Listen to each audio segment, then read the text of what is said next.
estamos viendo los hechos del Espíritu Santo en nuestro ministerio, en nuestra vida, así como fue en la iglesia primitiva, en la primera iglesia cristiana allí en Jerusalén. Pero hoy en día vemos que la iglesia ha evolucionado.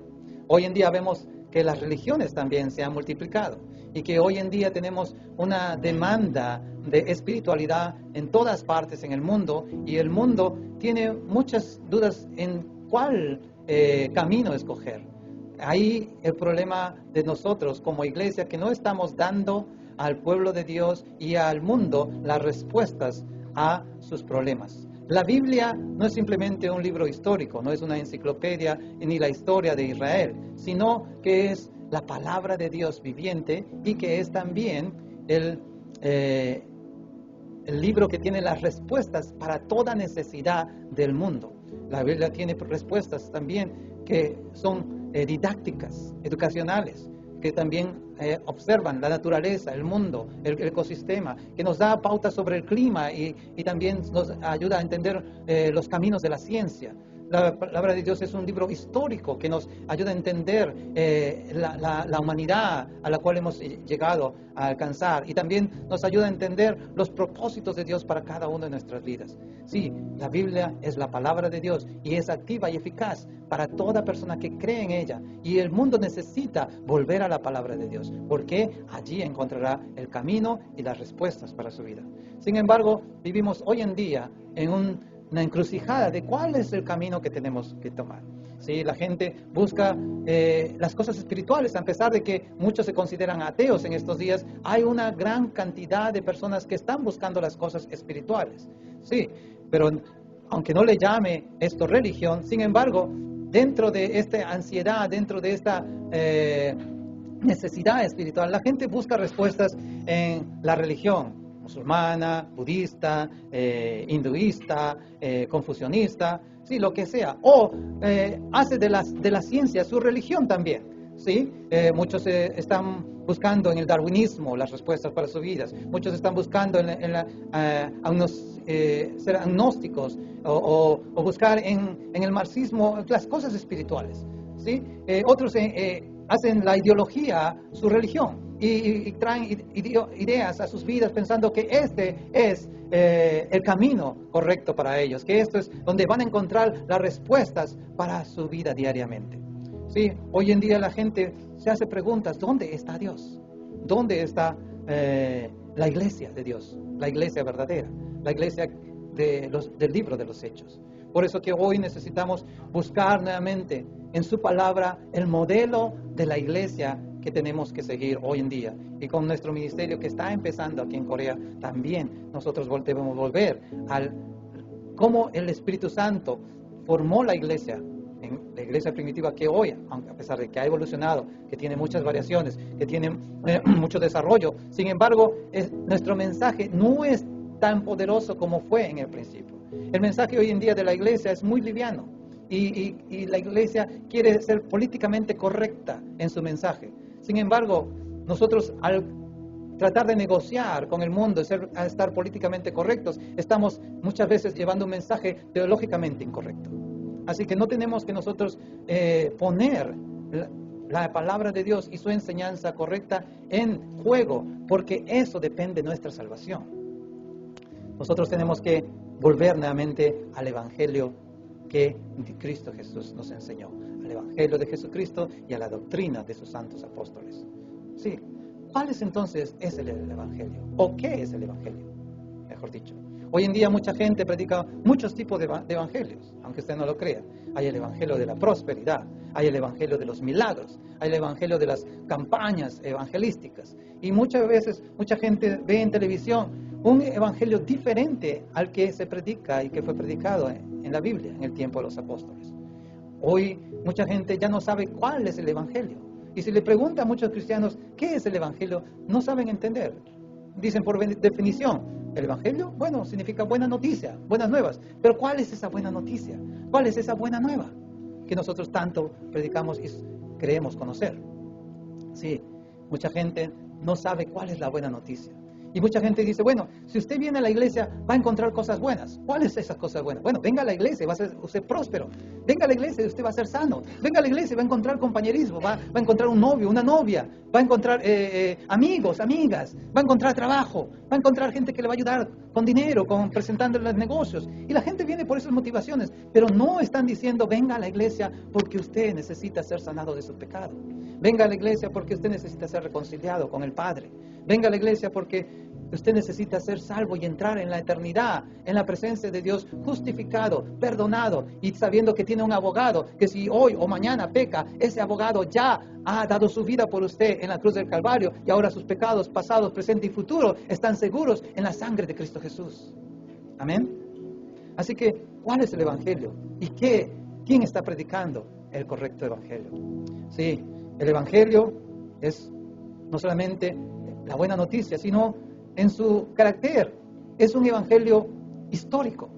Así como la palabra de Dios tiene historia también, el evangelio es histórico porque fue un hecho histórico que no podemos negar, que la buena noticia, que Jesucristo, que los apóstoles predicaron, ellos en un tiempo secular, en un tiempo donde no había creyentes, donde no habían cristianos, el evangelio hizo historia y transformó al mundo. ¿Cómo lo podemos saber? Porque tenemos hoy en día un calendario y decimos con las iniciales AC y DC, antes de Cristo y después de Cristo. Todo el mundo lo sabe en historia. Y si usted va por definición a historia a ver una tabla de tiempo lineal, va a encontrarse con estos dos segmentos, antes de Cristo y después de Cristo. Así que el evangelio hizo un punto en la historia, un punto de definición de que a partir de este momento y antes de este momento, la historia nunca fue igual.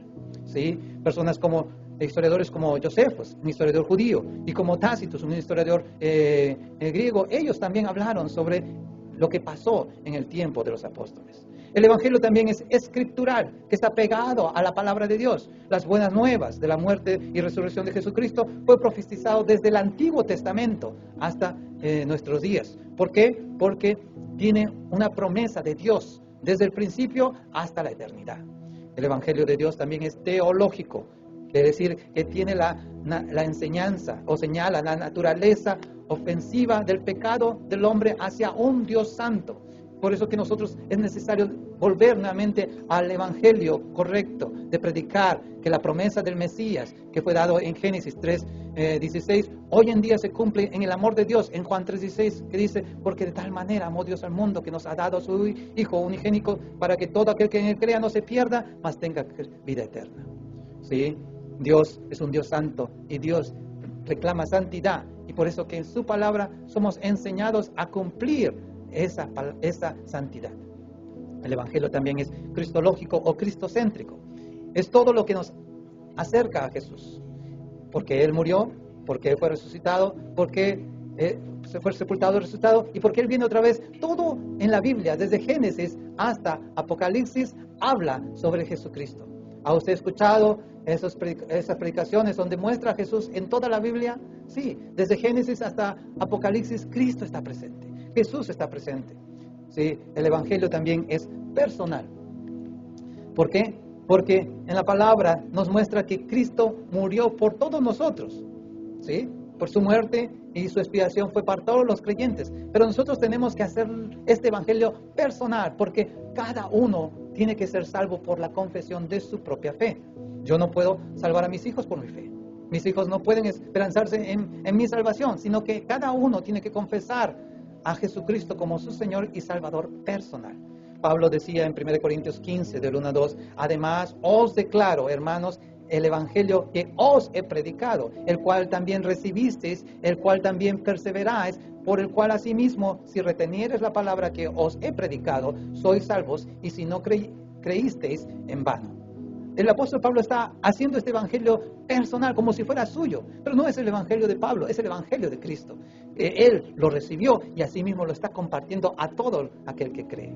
El evangelio también es misional, que es parte de la misión. ¿Por qué? Porque tenemos una ordenanza directa de la cabeza de la iglesia, que es Jesucristo, para predicar el evangelio a toda criatura en todo el mundo.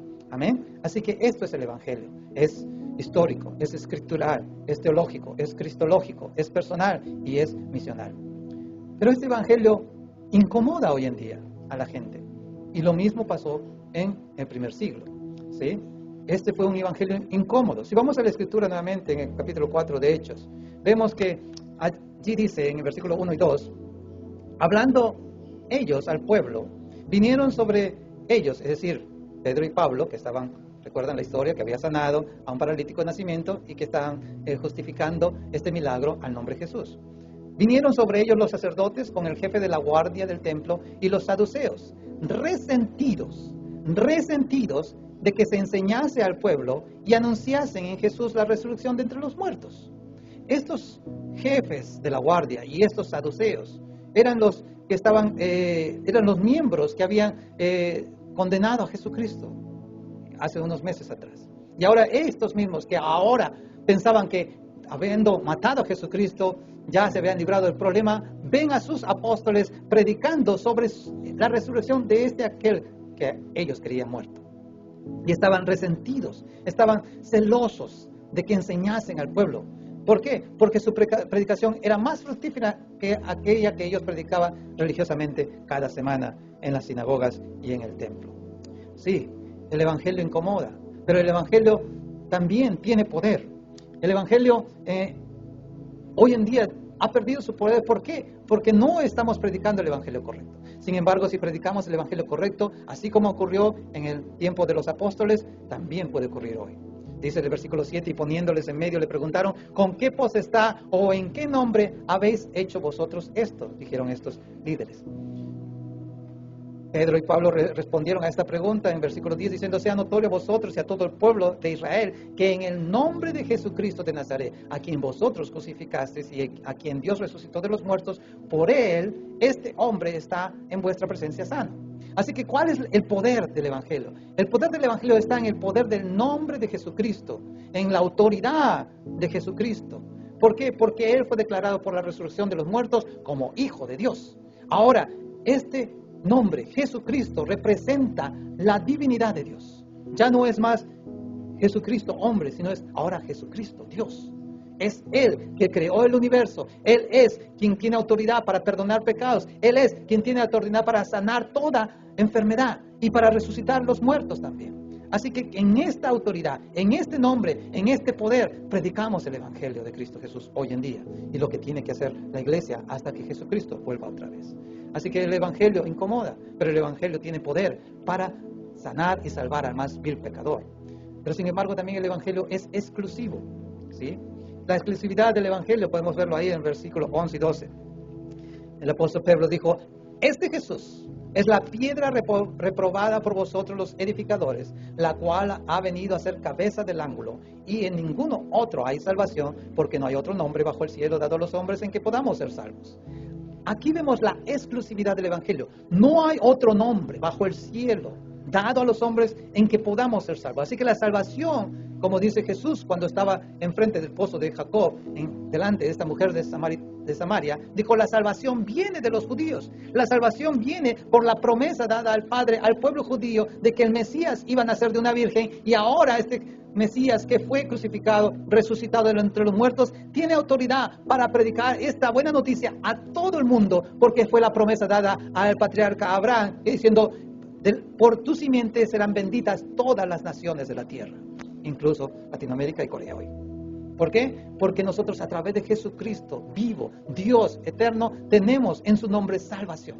Ahora, cuando digo en el nombre de Jesús, no estoy hablando de palabras mágicas. No es como decir abracadabra y eres salvo.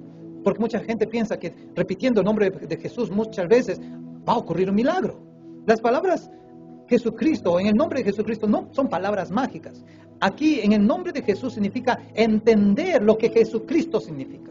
Esto es lo que hoy en día no se está predicando, porque Jesucristo no es simplemente un nombre que vamos a decir, en el nombre de Jesús, demonio, fuera de aquí, o en el nombre de Jesús, sé salvo, y como diciendo una palabra mágica, como si estuviéramos una película de Harry Potter viendo hoy en día, y que él con sus palabras mágicas hacía milagros, o hacía magia.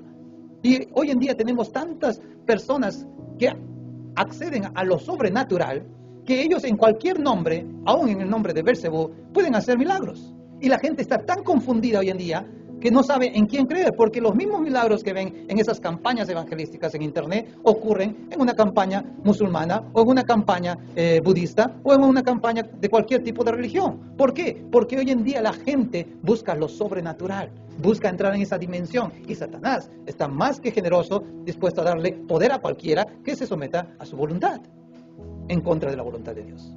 El milagro hoy en día no es en sanar a un paralítico o en sanar a una persona de cáncer o a una persona enferma, sino o hacer que se le salga un diente de oro a una persona, sino la sanidad de hoy en día está en la palabra de Dios, en el poder de la predicación, en el poder de que la persona conozca el Evangelio.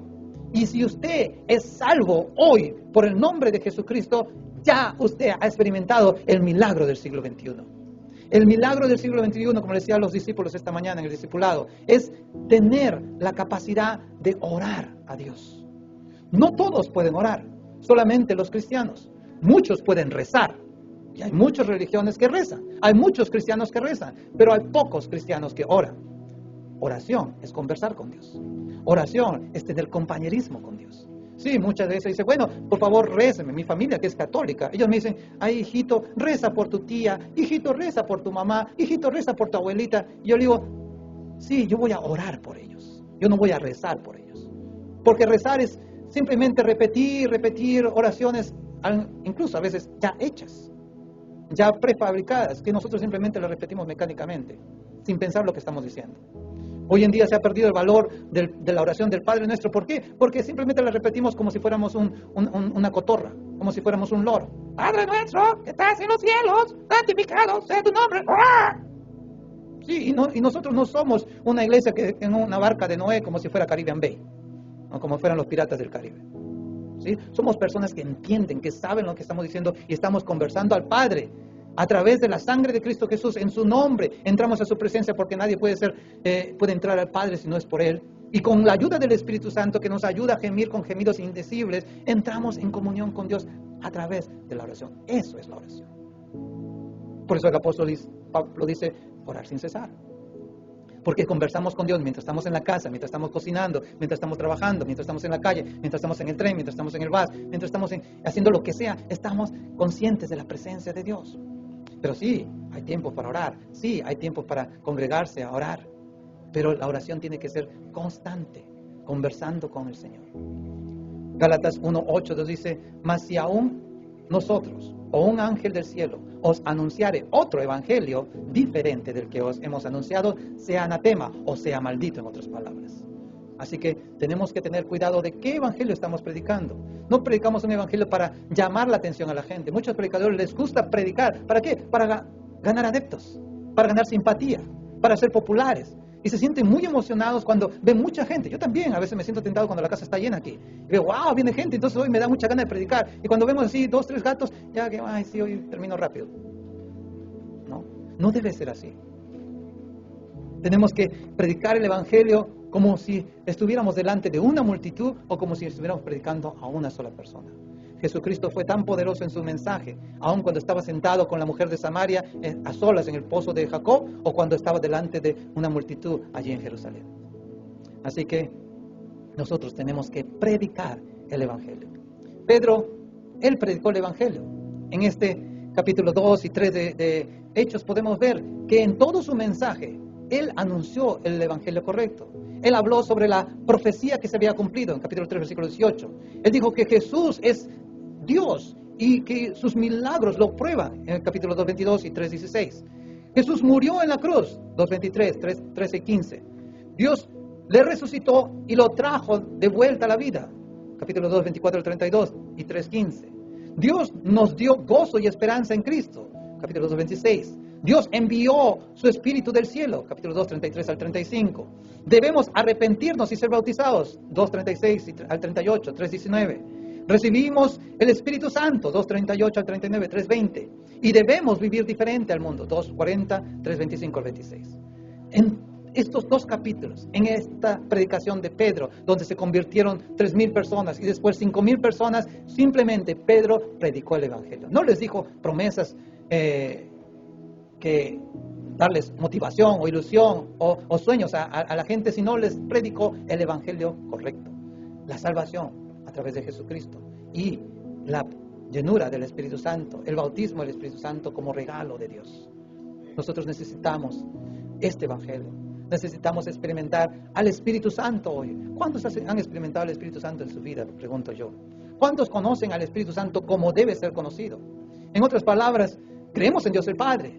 Creemos que Dios es nuestro Padre que está en el cielo y que Jesucristo está a la derecha del Padre intercediendo por nosotros. Pero ¿cuántos nosotros conocemos al Espíritu Santo aquí en la tierra? Aquí hoy en nuestras vidas, aquí hoy en nuestro corazón, porque dice la Escritura que nuestro cuerpo es el templo del Espíritu Santo. ¿Cuántos conocen o sienten al Espíritu Santo allí palpando, latiendo en su corazón cada día? ¿Cuántos sienten cuando pecan el Espíritu Santo entristeciéndoles para que ustedes se arrepienten y confiesen sus pecados delante del Padre, delante de Dios? ¿Cuántos experimentan el Espíritu Santo trabajando en sus corazones, dándole ese gozo de esa salvación? Y estar con esa cara radiante, alegre y dispuestos a predicar a pesar de los obstáculos y las barreras que podamos tener. Esa capacidad de salir con valentía, como lo hicieron estos apóstoles aquí delante de los líderes de Jerusalén. Para poder predicar este evangelio, como lo hizo Pedro y Juan, necesitamos estar a solas con el evangelio. Sí, como dice el título de este sermón, a solas con Dios. Necesitamos estar a solas con el evangelio, con esa buena noticia. Pasar tiempo meditando en lo que Cristo hizo por nosotros y lo que Cristo hizo por la humanidad y lo que Cristo hará por el mundo. ¿Sí? Jesucristo también nos dio el ejemplo, que a pesar de su larga lista de actividades y su agenda tan ocupada, diariamente predicando en las sinagogas, sanando las enfermedades y yendo de un lugar a otro, Jesucristo dice allí en Mateo 14, 23, que Él despedía a la multitud y subía al monte a orar aparte. Y cuando llegaba la noche, Él estaba allí solo, delante del Padre. Marcos capítulo 1 también nos dice que antes de cualquier cosa, Él se levantaba muy de madrugada, muy temprano, y se iba a un lugar solitario. ¿A qué? A orar. No a rezar, a orar. A estar en la presencia del Padre, conversar con el Padre diciendo, ¿qué vamos a hacer hoy, Padre? ¿Qué vamos a hacer hoy, Espíritu Santo? ¿Vamos a sanar milagros? ¿Vamos a predicar? Dame una visión de lo que vamos a hacer hoy. ¿Hace usted eso cada mañana? Antes de levantarse de su cama, antes de hacer cualquier cosa, le pregunta al Espíritu Santo, ¿qué va a hacer con usted? ¿Es el Espíritu Santo el socio de su vida? ¿Es el Espíritu Santo el compañero de estudios, el compañero de trabajo, el amigo allí en su hogar, el amigo en la vecindad? ¿O usted va a informarse primero de las noticias o de otras cosas, o buscar al amigo o al vecino que le haga compañía? ¿Por qué? Porque usted se siente solo ese día. Hay mucha gente que se siente sola en el mundo. A pesar de que está rodeada de muchas personas, se siente sola. Sí, necesitamos estar a solas con Dios. Y yo les aseguro, el día que usted se encuentre a solas con Dios y escuche la voz de Dios, su vida va a cambiar. ¿Sí? Un momento a solas con Dios puede cambiar la historia de su vida. ¿Cuántos quieren estar a solas con el Señor? ¿Cuántos quieren pasar a solas leyendo esa buena noticia, escuchando esa buena noticia? El Evangelio de Cristo Jesús. Hechos capítulo 4, 13 dice, entonces viendo el denuedo de Pedro y Juan, y sabiendo que eran hombres sin letra del vulgo, se maravillaban y le reconocían que habían estado con Jesús, dice la Escritura. ¿Sí? Como les dije, Jesús, Él se levantaba muy de mañana para estar con el Padre. En Lucas 5, 15, 16 dice que su fama se extendía más y más y se reunía mucha gente para oírle y para que le sanasen de sus enfermedades, mas Él se apartaba de lugares desiertos y oraba a solas. ¿Sí? Aún se apartaba de sus discípulos, los enviaba en la barca y bueno, vayan a ver fantasmas en medio de la tempestad, yo me voy a quedar aquí a orar. Y después Él se aparecía en medio de ellos, después de haber estado a solas con el Señor. ¿Cómo puede haber Jesucristo caminado sobre las aguas? Porque Él estuvo a solas diciendo, Espíritu Santo, ¿me ayudarás a caminar sobre la tempestad? Y sí, no solamente en medio de la tempestad, sino también sobre las aguas. Fue el Espíritu Santo y el Padre que les guiaba a Jesucristo, hombre, a hacer su ministerio. Y hoy nosotros como hijos de Dios, aquí en la tierra, como hombres de Dios, también necesitamos la guía del Espíritu Santo. Pero vamos a analizar un poquito esto, de que estos líderes de Jerusalén, ellos veían a Pedro y a Juan y sabían que eran hombres sin letra y del vulgo, según aquí la versión Reina Valera 60. Y se maravillaban y le reconocían que habían estado con Jesús. Tome nota de esto. La versión Dios habla hoy dice, y se dieron cuenta que eran hombres sin estudio ni cultura. Ahora, Reina Valera dice la palabra del vulgo, que eso significa sin preparación o sin cultura, según. Pero vamos a la original, y la original, no te vayas, ¿por qué te vas? Esto es para ti. La original dice que esta palabra del vulgo o sin preparación, sin cultura, en el griego la palabra es idiota. O sea, en otras palabras, y se dieron cuenta que eran hombres idiotas. ¿Qué significa idiota en el original? En el griego significa sin entrenamiento y sin talento. Dígale a la persona que está a su costado, usted no sea idiota. Dígale. No sea idiota. En otras palabras, no sea sin entendimiento, no sea sin preparación, no sea sin cultura cristiana. ¿Por qué? Porque hay muchos idiotas, perdón si los que están viendo en internet se ofenden, que están predicando por allí. Que están predicando sin conocimiento de la palabra, sin entrenamiento en el evangelio. Y dicen cualquier cosa por allí y están predicando cualquier evangelio, menos el bíblico. Por eso que el apóstol Pablo dice que no seamos neófitos. ¿Qué significa neófito? Una persona sin educación, sin entrenamiento, sin estudio. ¿Sí? Y los líderes de Jerusalén, ellos se dieron cuenta que eran hombres sin estudios o idiotas. Eso suena muy fuerte en el vocabulario español. No sé si en otros países suena correcto, pero en Perú eso es muy ofensivo, decirle idiota a una persona. Sin embargo, en el apóstol Pablo en 1 Corintios 1, 26 a 28 dice, mirad pues, hermanos, vuestra vocación, que no soy muchos sabios según la carne, ni muchos poderosos, ni muchos nobles, sino que lo necio del mundo escogió Dios para avergonzar a los sabios, y lo débil del mundo escogió Dios para avergonzar a lo fuerte, y lo vil del mundo y lo menospreciado escogió Dios, y lo que no es para deshacer lo que es, a fin de que nadie se jacte en su presencia. Jesús, el Espíritu Santo, el Padre, Él escogió lo débil del mundo, lo insensato, lo necio del mundo, para avergonzar al sabio, para avergonzar al culto, para avergonzar a quien tiene alguna reputación, para usar a estas personas o estos idiotas para predicar el Evangelio. ¿Sí? Así que yo prefiero ser un idiota y con el poder y la unción del Espíritu Santo, a ser una persona que pretende ser famosa en conocimiento y no ganar ni un alma para Cristo.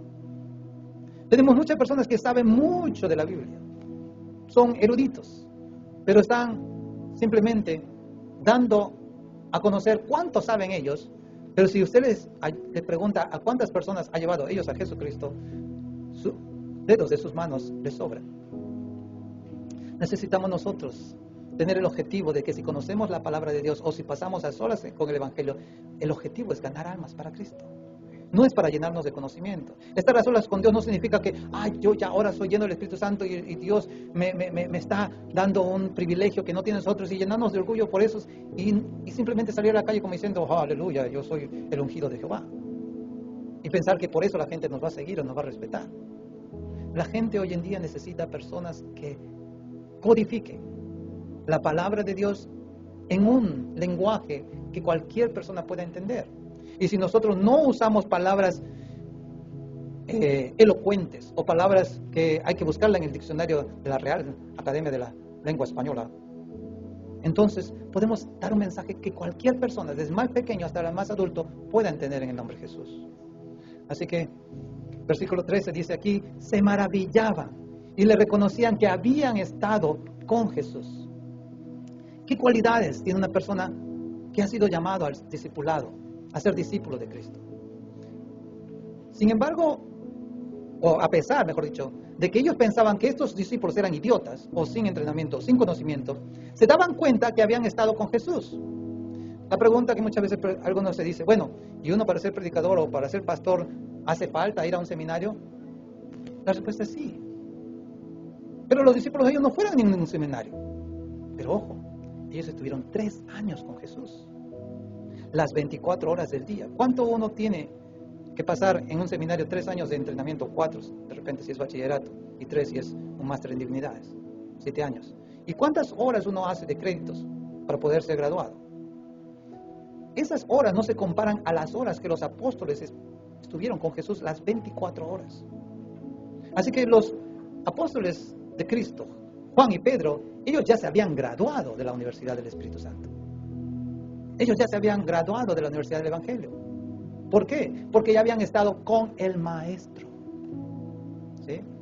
Ellos ya habían visto a Jesús, habían comido con Jesús, habían caminado con Jesús, habían visto a Jesús haciendo milagros, habían visto a Jesús transfigurado, ellos habían visto a Jesús resucitado, ellos habían visto a Jesús ascendiendo a los cielos, ellos habían visto al Espíritu Santo bajando del cielo, ellos habían sido llenos del Espíritu Santo, hablaban en lenguas diferentes, ahora ellos habían experimentado el poder de hacer milagros en el nombre de Jesús. Ellos habían sido ya entrenados, no eran más idiotas.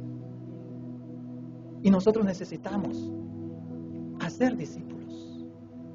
Jesús nos dijo, id y vayan y hagan miembros de iglesias. Id y hagan adeptos a la iglesia.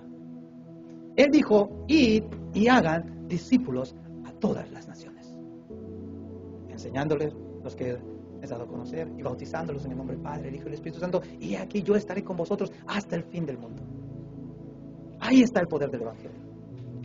Que en su nombre nosotros hagamos discípulos y prediquemos las buenas noticias y prediquemos el amor de Dios. Sí, las cualidades de una persona que ha sido llamado a ser discípulo de Jesucristo es ser lleno del Espíritu Santo, tener denuedo, que significa valentía, coraje, confianza. Pedro y Pablo, ellos se dieron cuenta que eran personas con denuedo, unas personas que tenían coraje o eran valientes de predicar, a pesar de que habían sido encarcelados. Tener, número 4, la similaridad con Cristo exhibida. Cuando Dios creó a Adán y Eva antes del pecado, Él los hizo, y a nosotros con ellos, a toda la humanidad, conforme a su imagen y conforme a su semejanza. Pero a través del pecado, esta imagen y semejanza de Dios se corrompió. No desapareció, está corrompida, está enferma. Ahora cuando una persona vuelve a nacer en Cristo, restaura esta imagen. Y es un proceso de mostrar esta imagen o exhibir esta imagen a través de la santidad, a través de ser más como Jesús. Los apóstoles, ellos mostraron, y los líderes de Jerusalén se dieron cuenta que ellos habían estado con Jesús. ¿Por qué? Hablaban como Jesús, predicaban como Jesús, sanaban como Jesús. Y tenían valentía y coraje y audacia como Jesús. No tenían más temor, no eran más los discípulos cobardes que estaban ahí en el aposento alto esperando la resurrección de Jesús, o si hubiera habido una resurrección, sino que ahora ellos ya valientes, habían visto la resurrección, habían sido llenos del Espíritu Santo y habían sido bautizados por el Espíritu, y ahora ellos eran semejantes a Jesús. Número 5, tener la lealtad a Dios, en otras palabras, obedecer a Dios. Y por último, la confianza de predicar el Evangelio. ¿Por qué? Como dice el versículo 20, Pedro dijo, lo que hemos visto y oído, esto le predicamos. ¿Cuánto conocemos el Evangelio? ¿Cuánto hemos oído, visto el Evangelio en persona? Necesitamos volver al Evangelio de la doctrina de los apóstoles, el Evangelio de Jesucristo. Lo que hemos visto y oído, esto anunciamos. ¿Sí? Hoy el Espíritu Santo está buscando gente como usted, como yo, para predicar el Evangelio. Gente como usted que nos está viendo por televisión o por internet, que pueda llevar esta buena noticia a los necesitados. Cuando Moody, qué famoso predicador, él todavía era adolescente, era joven, tenía un amigo, y este amigo una vez le dio un buen consejo y le dijo estas palabras, que lo pueden ver ahí, lo pueden googlear en internet. El mundo todavía no ha visto lo que Dios puede hacer con un hombre completamente consagrado a Él. El mundo todavía no ha visto lo que Dios puede hacer con un hombre completamente consagrado a Él. Cuando Moody escuchó estas palabras de su amigo, él dijo, bueno, yo soy un hombre ordinario, como dice aquí la Escritura, un idiota. No tengo preparación, no tengo conocimiento, pero tengo al Espíritu Santo.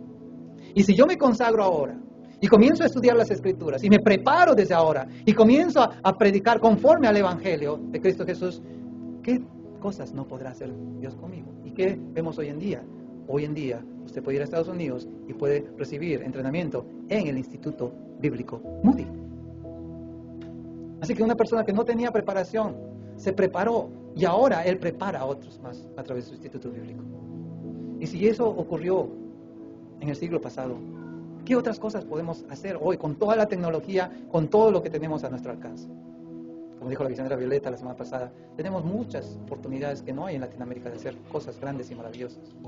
Pero tenemos que volver la mente a hacer las cosas que tenemos que hacer. Las obras nuevas, las obras antiguas que Jesús nos ordenó, que es ir y hacer discípulos a todas las naciones. Nuestra iglesia y nuestro ministerio, lo primero que tiene en su agenda es el discipulado. Y aunque somos pocos y son pocos los que están recibiendo este discipulado, no vamos a dejar de discipular hasta el último día que tengamos este ministerio hispano aquí en Corea. ¿Por qué? Porque tenemos un evangelio exclusivo. Es la respuesta para toda necesidad que el mundo tiene hoy. La Escritura nos dice, el versículo 2, una vez más, en ningún otro hay salvación, porque no hay otro nombre dado a los hombres en el que podamos ser salvos. Ese nombre es Jesucristo. Esa persona es Jesucristo. Ese evangelio es el evangelio de Jesucristo. Y si nosotros nos preparamos y conocemos y pasamos a solas con el evangelio y pasamos a solas con Cristo, entonces nunca más vamos a estar solos y nunca más vamos a sentirnos que abandonados o huérfanos. ¿Por qué? Porque ahora tenemos un propósito para nuestra vida, que es dar la buena noticia a todo el mundo. En el nombre de Jesucristo. Amén.